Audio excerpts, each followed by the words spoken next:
Listo para intentarlo. Hoy vamos a convertir decimales a fracciones.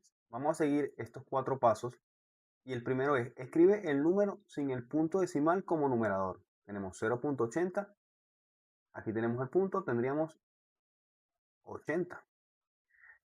El paso número 2 cuenta cuántas cifras hay después del punto decimal. Tenemos 1, 2. El paso 3 coloca en el denominador como un 1 seguido de tantos ceros. Tenemos, sería 1, 2, que serían los que tenemos como decimales. Y por último, simplifica si es posible.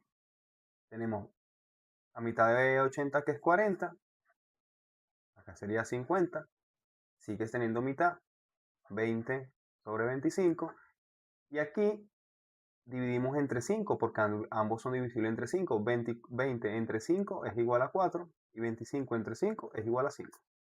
Problema resuelto. Hasta la próxima.